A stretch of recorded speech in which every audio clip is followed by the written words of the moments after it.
അസ്സലാമു അലൈക്കും വറഹ്മത്തുള്ളാഹി വബറകാതുഹു. അൽഹംദുലില്ലാഹി വഹ്ദ വസ്സലാത്തു വസ്സലാമു അലാ മൻ ലാ നബിയ്യ ബഅദ. ഏറെ ബഹുമാനമുള്ള സത്യവിശ്വാസികളെ, സഹോദരങ്ങളെ, അള്ളാഹുവിന്റെ വിധിവിലക്കുകൾ പാലിച്ച് ജീവിക്കണേ എന്ന് ഓർമ്മപ്പെടുത്തുകയാണ്, വസിയത്ത് ചെയ്യുകയാണ്. റഹീഖുൽ ഖുർആനിന്റെ 5-ാമത്തെ സെഷനിലെ 11-ാമത്തെ ക്ലാസ്സിൽ വിശുദ്ധ ഖുർആനിലെ 104-ാമത്തെ അധ്യായമായ സൂറത്തുൽ ഹുമസയിലെ 1-ാമത്തെ വചനമാണ് നാം പഠിക്കുന്നത്. 9 ആയത്തുകളുള്ള ഈ അധ്യായം പ്രവാചകൻ സല്ലല്ലാഹു അലൈഹി വസല്ലമ തങ്ങളുടെ ഹിജ്റക്ക് മുമ്പ് മക്കയിൽ വെച്ചാണ് അവതീർണമാകുന്നത്. മക്കിയായ അധ്യായമാണ്. മനുഷ്യരിൽ കാണപ്പെടുന്ന വളരെ ഹീനമായ അല്ലെങ്കിൽ വളരെ വൃത്തികെട്ട ചില ദുസ്വഭാവങ്ങളെക്കുറിച്ചും അവകളുടെ അനന്തരഫലങ്ങളെക്കുറിച്ചുമാണ് ഈ അധ്യായത്തിൽ അല്ലാഹു സുബ്ഹാനഹു വ തആല സംസാരിക്കുന്നത്. ഒരു വിശ്വാസിയെ അവന്റെ ഭൗതിക ജീവിതത്തിൽ അവനെ വ്യാപൃതമാക്കുവാനും അതേപോലെ തന്നെ പാരത്രിക ലോകത്തെ മറന്നു കളയുവാനും കാരണമാകുന്ന ഈ ദുസ്വഭാവങ്ങൾ മനുഷ്യനിൽ ഉണ്ടാകാൻ പാടില്ല എന്ന ശക്തമായ താക്കീതും ഈ അധ്യായത്തിൽ ഉൾക്കൊള്ളുന്നുണ്ട്. സൂറത്ത് ആരംഭിക്കുന്നത് തന്നെ ഇത്തരം ദുസ്വഭാവങ്ങൾ ജീവിതപാതയായി സ്വീകരിച്ചവരുടെ നാശത്തെ ഉണർത്തിക്കൊണ്ടാണ്. നോക്കാം. അഊദു ബില്ലാഹി മിനശ് ശൈത്വാനിർ റജീം. ബിസ്മില്ലാഹിർ റഹ്മാനിർ റഹീം. വൈലുൽ ലികുല്ലി ഹുമസത്തിൽ ലുമസ.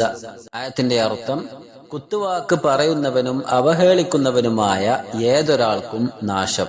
വൈലുൻ നാശം, ലികുല്ലിൻ ഏതൊരാൾക്കും അല്ലെങ്കിൽ എല്ലാവർക്കും, ഹുമസത്തിൻ കുത്തുവാക്ക് പറയുന്നവനും, ലുമസത്തിൻ അവഹേളിക്കുന്നവനുമായ. അപ്പോ കുത്തുവാക്ക് പറയുന്നവനും അവഹേളിക്കുന്നവനുമായ ഏതൊരാൾക്കും അല്ലെങ്കിൽ സകല ആളുകൾക്കും നാശമാണ് എന്നാണ്. വിശുദ്ധ ഖുർആനിൽ ഒട്ടനവധി സന്ദർഭങ്ങളിൽ അല്ലാഹു സുബ്ഹാനഹു വ തആല പ്രയോഗിച്ച ഒരു പ്രയോഗമാണ് വൈലുൻ എന്നുള്ളത്. ഹദീസുകളിലും ഈ ഒരു പ്രയോഗം നമുക്ക് കാണുവാൻ സാധിക്കും.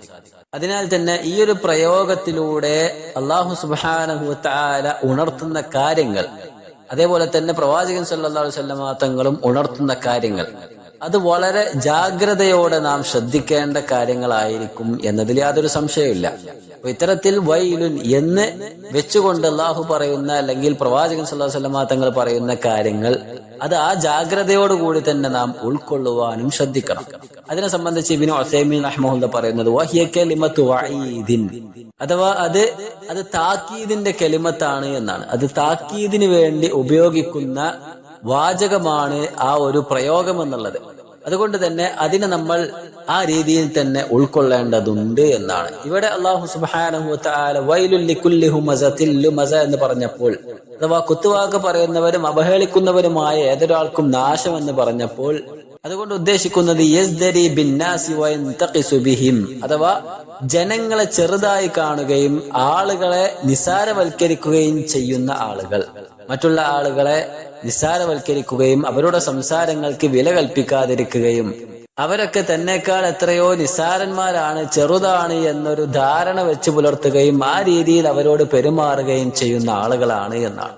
ഇമാം ഖതാദ റഹ്മഹുല്ലാഹ് പറയുന്നുണ്ട്, യഹ്മിസുഹു വയൽമിസുഹു ബിലിസാനിഹി വഐനിഹി, കണ്ണുകൊണ്ടും അതേപോലെ തന്നെ നാവ് കൊണ്ടുമെല്ലാം മറ്റുള്ളവരെ അവഹേളിക്കുകയും അവർക്ക് യാതൊരു പരിഗണന കൊടുക്കാതിരിക്കുകയും കുത്തുവാക്കുകൾ കൊണ്ട് അവരെ ഉപദ്രവിക്കുകയും ചെയ്യുന്ന ആളുകളാണ്. വയഅകുലു ലുഹൂമന്നാസ്, ജനങ്ങളുടെ പച്ചമാംസം ഭക്ഷിക്കുവാൻ ആഗ്രഹിക്കുന്നവരുമാണ്. വയതഅനു അലൈഹിം, അവരെ കുത്തി പറയുന്നവരുമാണ്. ഇത്തരത്തിൽ മറ്റുള്ളവർക്ക് ഉപദ്രവം ഉണ്ടാക്കുന്ന ആളുകളെയാണ് ഇവിടെ അല്ലാഹു സുബ്ഹാനഹു വ തആല ഉദ്ദേശിക്കുന്നത്. അവർക്ക് തന്നെയാണ് പരലോകത്ത് വൻ നാശവും നഷ്ടവും ഉണ്ടായിരിക്കുക എന്നാണ്. ഇവിടെ അല്ലാഹു സുബ്ഹാനഹു വ തആല പറഞ്ഞ 2 വാക്കുകൾ ഹുമസത്തുൻ ലുമസത്തുൻ എന്നിങ്ങനെയുള്ള 2 പദങ്ങൾ, ഇത് രണ്ടും ഏകദേശം ഒരേ അർത്ഥമാണെങ്കിലും അത് രണ്ടും തമ്മിൽ ചില വ്യത്യാസങ്ങൾ പണ്ഡിതന്മാർ പറയുന്നതായി കാണാം. രണ്ടിനും കുത്തുവാക്ക് പറയാ അല്ലെങ്കിൽ അവഹേളിക്കുക, ആക്ഷേപിക്കുക എന്നൊക്കെയാണ് അർത്ഥമുള്ളത്. എന്നാലും ചില വ്യത്യാസങ്ങൾ ഉണ്ട്. എന്തൊക്കെയാണത് നോക്കാം.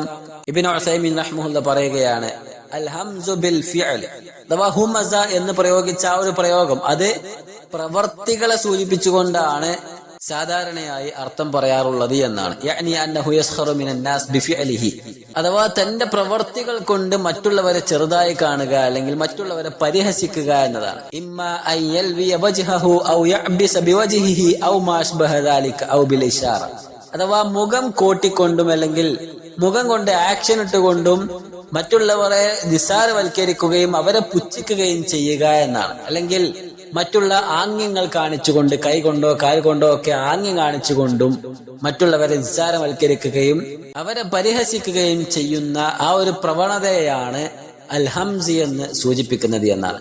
ലമ്മാ യുശീറു ഇലാ ശഖ്സിൻ യഖൂലു ഉൻദുറു ഇലൈഹി, അല്ലെങ്കിൽ നമ്മുടെ ഒരു സഹോദരൻ ഇങ്ങനെ വരുമ്പോൾ മറ്റൊരാളെ കാണിച്ചു കൊടുത്തുകൊണ്ട് ഇങ്ങോട്ട് നോക്ക്, അയാളുടെ മുഖം കണ്ടോ, അല്ലെങ്കിൽ അയാളുടെ ഇന്ന ന്യൂനതകൾ കണ്ടോ എന്നിങ്ങനെ പരിഹസിക്കുന്ന രൂപത്തിൽ, അയാളെ നിന്ദ്യനാക്കുന്ന രൂപത്തിൽ എന്തെങ്കിലും കാട്ടിക്കൂട്ടുക അല്ലെങ്കിൽ അങ്ങനെ ചെയ്യുന്ന പ്രവൃത്തികൾ, അതിനെയാണ് അൽ ഹംസ് എന്ന് സൂചിപ്പിക്കുന്നത് എന്നാണ്. അതേപോലെ തന്നെ വല്ലംസ്, ലംസ് എന്നതുകൊണ്ട് ഉദ്ദേശിക്കുന്നത് ബിൽ ലിസാൻ, നാവ് കൊണ്ട് പറയുന്നതിനെയാണ് ലുമസ എന്ന് അർത്ഥമാക്കപ്പെടുന്നത്. يعني أن بعض الناس والعياذ بالله مشغوف بعيب البشر, മറ്റുള്ള ആളുകളുടെ ന്യൂനതകൾ പറഞ്ഞു നടക്കുക അല്ലെങ്കിൽ മറ്റുള്ള ആളുകളിലുള്ള പോരായ്മകൾ തന്റെ സുഹൃത്തുക്കൾക്കിടയിൽ പറഞ്ഞ് അതിലൊരു രസം കണ്ടെത്തുക, അതിലൂടെ ഒരു ആസ്വാദനം കണ്ടെത്തുക എന്ന ആ ഒരു പ്രവൃത്തിയെയാണ് ലുമസ എന്ന പ്രയോഗം കൊണ്ട് അല്ലാഹു സുബ്ഹാനഹു വ തആല ഉദ്ദേശിക്കുന്നത് എന്നാണ്. അപ്പോൾ ചുരുക്കി പറഞ്ഞാൽ ഇമ്മാ ബിഫഅലിഹി വഹുവൽ ഹമ്മാസ്, ഹുമസ എന്ന പ്രയോഗത്തിലൂടെ ഉദ്ദേശിക്കുന്നത് പ്രവർത്തികൾ കൊണ്ട് മറ്റുള്ളവരെ നിസ്സാരവൽക്കരിക്കുക, മറ്റുള്ളവരെ പരിഹസിക്കുക എന്നതും, അങ്ങനെ ചെയ്യുന്ന ആളുകളെ ഹമ്മാസ് എന്നും വിളിക്കുന്നു. വ ഇമ്മാ ബിഖൗലിഹി വഹുവൽ ലമ്മാസ്, ലുമസ എന്ന് പറഞ്ഞാൽ സംസാരം കൊണ്ട് മറ്റുള്ളവർക്ക് ഉപദ്രവമുണ്ടാക്കുക എന്നതിനെയാണ് സൂചിപ്പിക്കുന്നത്. അങ്ങനെ ചെയ്യുന്ന ആളുകളെ ലമ്മാസ് എന്നും വിളിക്കുന്നു എന്നാണ്. പിഴച്ച ആളുകളുടെ വിശേഷണമായി അല്ലാഹു സുബ്ഹാനഹു വ തആല വിശുദ്ധ ഖുർആനിലൂടെ പറയുന്നതായി കാണാം. സൂറത്തുൽ ഖലമിലെ 10-11 വചനങ്ങൾ. വലാ തുതിഅ കുല്ല ഹല്ലാഫിൻ മഹീൻ, അധികമായി സത്യം ചെയ്യുന്ന ആളുകൾ, അതേപോലെ നീചരായിട്ടുള്ള ആളുകൾ, പ്രവാചകരെ അത്തരത്തിലുള്ള ഒരാളെയും താങ്കൾ അനുസരിച്ചു പോകരുത്. അവരുടെ പ്രത്യേകത എന്താണെന്നാൽ ഹമ്മാസിൻ മശ്ശാഇൻ ബിനമീം, അവർ കുത്തുവാക്ക് പറയുന്നവരും ഏഷണിയുമായി നടക്കുന്നവരുമാണ്. അങ്ങനെയുള്ള ആളുകളെ താങ്കൾ അനുസരിച്ചു പോകരുത് എന്നാണ്. അപ്പോൾ ഇത്തരത്തിൽ കുത്തുവാക്കുകൾ പറയുക എന്നതും നമ്മുടെ സഹോദരങ്ങളെ നമ്മുടെ ബാക്കിയുള്ള ആളുകൾക്കിടയിൽ നിന്ദ്യരാക്കുക എന്നൊക്കെയുള്ളത് നമ്മുടെ മനസ്സിന് വളരെ സന്തോഷം പകരുന്നതാണെങ്കിലും അത് പരലോകത്തെ നമുക്ക് വലിയൊരു പ്രയാസം സൃഷ്ടിക്കുന്ന പ്രവൃത്തിയാണ് എന്ന് നാം മനസ്സിലാക്കുക. ഈ ഒരു വിഷയം ഏറെ ജാഗ്രതയോടെ നാം പാലിക്കേണ്ട കാര്യമാണ് എന്ന് ഈ ആയത്ത് നമ്മെ ഓർമ്മപ്പെടുത്തുന്നുണ്ട്. അഥവാ നമ്മുടെ സഹോദരങ്ങളുടെ അസാന്നിധ്യത്തിൽ അവരെ കുറിച്ച് അവർക്ക് ഇഷ്ടമില്ലാത്തത് പറയുക എന്നത് അവരുടെ പച്ചമാംസം ഭക്ഷിക്കുന്നതിന് സമാനമാണ്. വിശുദ്ധ ഖുർആനിലെ സൂറത്തുൽ ഹുജറാത്തിലെ 12-ാമത്തെ വചനത്തിൽ കാണാം, അല്ലാഹു സുബ്ഹാനഹു വ തആല പറയുകയാണ്, യാ അയ്യുഹല്ലദീന ആമനൂ, അല്ലയോ സത്യവിശ്വാസികളെ, ഇജ്തനിബൂ കസീറൻ മിനൽ-ളന്ന്, ഊഹങ്ങൾ നിങ്ങൾ വെടിയുക, ഊഹങ്ങളിലെ ഭൂരിഭാഗവും നിങ്ങൾ വെടിഞ്ഞുകൊള്ളുക. ഇന്ന ബഅദ-ളന്നി ഇസ്മ, കാരണം എന്താണെന്നാൽ ഊഹങ്ങളിൽ ചിലതൊക്കെ ഇസ്മാണ്, പാപമാണ്, അത് നിങ്ങൾ ചെയ്യാൻ പാടില്ല. ഊഹിക്കുവാൻ, ഇങ്ങനെ ഓരോന്ന് ചിന്തിച്ചു കൂട്ടിയിട്ട് ഊഹിച്ചു കൂട്ടുക എന്നുള്ളത് ശരിയായ രീതിയല്ല. അതേപോലെ തന്നെ വലാ തജസ്സസു, നിങ്ങൾ ചാരപ്പണി നടത്തരുത്. അതിന്റെ കൂടെ അല്ലാഹു പറഞ്ഞു വലാ യഗ്തബ് ബഅദുകും ബഅദ, നിങ്ങൾ ചിലരെ കുറിച്ച് ഗീബത്ത് പറയരുത്, പരദൂഷണം പറയരുത് എന്നാണ്. ഇവിടെ അല്ലാഹു ഈ ആയത്ത് തുടങ്ങിയത് യാ അയ്യുഹല്ലദീന ആമനൂ, അല്ലയോ സത്യവിശ്വാസികളെ എന്നാണ്. അപ്പോ വിശ്വാസികളായുള്ള ആളുകളെ സംബന്ധിച്ച് ഇത്തരത്തിലുള്ള വിശേഷണങ്ങൾ ഉണ്ടായിരിക്കാൻ പാടില്ല. അത് വളരെ മോശമായുള്ള പ്രവൃത്തിയാണ്, വിശ്വാസത്തിന് യോജിച്ച കാര്യമല്ല എന്നാണ്. എന്നിട്ട് അല്ലാഹു സുബ്ഹാനഹു വ തആല ഗീബത്തിനെ ഉദാഹരിക്കുന്നതായി കാണാം. അയുഹിബ്ബു അഹദുകും അൻ യഅകുല ലഹ്മ അഖീഹി മൈത, നിങ്ങളുടെ സഹോദരൻ മരിച്ചു കിടക്കുമ്പോൾ, മയ്യത്തായി കിടക്കുമ്പോൾ, ആ മയ്യത്തിൽ നിന്നും അവന്റെ പച്ചമാംസം കടിച്ചു വലിച്ച് കഴിക്കുന്നത് നിങ്ങൾ താല്പര്യപ്പെടുന്നുണ്ടോ? ഇല്ല. ഫകരിഹ്തുമു, ഒരിക്കലുമില്ല, നിങ്ങൾ അതിനെ വെറുക്കുന്നു.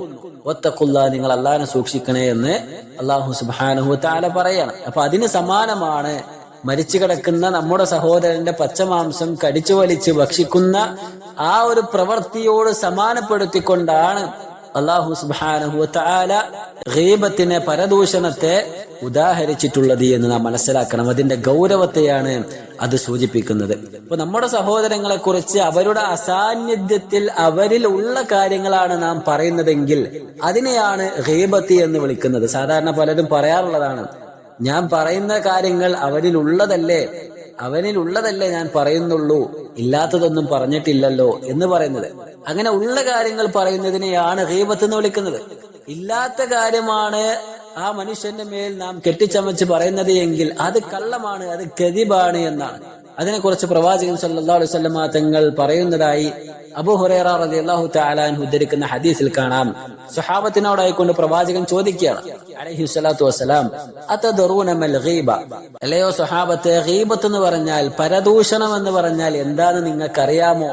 അള്ളാഹുവിന്റെ റസൂലിനോട് സഹാബത്ത് പറഞ്ഞു, അല്ലാഹു വറസൂലുഹു അഅലം, അള്ളാഹുവും റസൂലുമാകുന്നു ഏറ്റവും നന്നായി അറിയുന്നവർ. അങ്ങനെ പ്രവാചകൻ സല്ലല്ലാഹു അലൈഹി വസല്ലമ തങ്ങൾ പഠിപ്പിച്ചു കൊടുക്കുകയാണ്, ദിക്റുക അഖാക ബിമാ യക്റഹ്, നിന്റെ സഹോദരനെ കുറിച്ച് അവന് വെറുപ്പുണ്ടാക്കുന്ന കാര്യങ്ങൾ നീ പറയലാണ്. അഥവാ ഒരാളെ കുറിച്ച് അയാൾക്ക് ഇഷ്ടമില്ലാത്ത കാര്യങ്ങൾ നമ്മൾ പറയുമ്പോൾ, അയാളുടെ അസാന്നിധ്യത്തിൽ പറയുമ്പോൾ, അതിനെയാണ് ഗീബത്ത് എന്ന് വിളിക്കുന്നത്. അപ്പോൾ കൂട്ടത്തിൽ നിന്നൊരാൾ ചോദിച്ചു, റസൂലേ അഫറഅയ്ത ഇൻ കാന ഫീ അഖീ മാ അഖൂൽ, ഞാൻ പറയുന്ന കാര്യങ്ങൾ എന്റെ സഹോദരനിൽ ഉള്ള കാര്യമാണ് എങ്കിൽ അത് ഗീബത്തിൽ പെടുമോ എന്ന് ചോദിച്ചു. റസൂലുള്ളാഹി തിരിച്ചു പറഞ്ഞു, ഇൻ കാന ഫീഹി മാ തഖൂൽ ഫഖദ് ഇഗ്തബ്തഹു, അവനിലുള്ള കാര്യമാണ് നീ പറയുന്നതെങ്കിൽ അതിനെയാണ് ഗീബത്ത് എന്ന് പറയുന്നത്. അതാണ് ഗീബത്ത്. വ ഇല്ലം യകുൻ ഫീഹി, അവനിലില്ലാത്ത കാര്യങ്ങളാണ് നീ പറയുന്നതെങ്കിൽ ഫഖദ് ബഹത്തഹു, അവനെ നീ ആക്ഷേപിക്കുകയാണ്, അല്ലെങ്കിൽ അവന്റെ മേൽ നീ കള്ളം കെട്ടിച്ചമച്ച് പറയുകയാണ് ചെയ്യുന്നത് എന്നാണ്. അപ്പോൾ ഉള്ള കാര്യങ്ങൾ പറയുമ്പോൾ അതിനെയാണ് ഗീബത്ത് എന്ന് പറയുന്നത്. ഇല്ലാത്ത കാര്യങ്ങളാണെങ്കിൽ അത് കള്ളമാണ് എന്ന് നാം മനസ്സിലാക്കുക.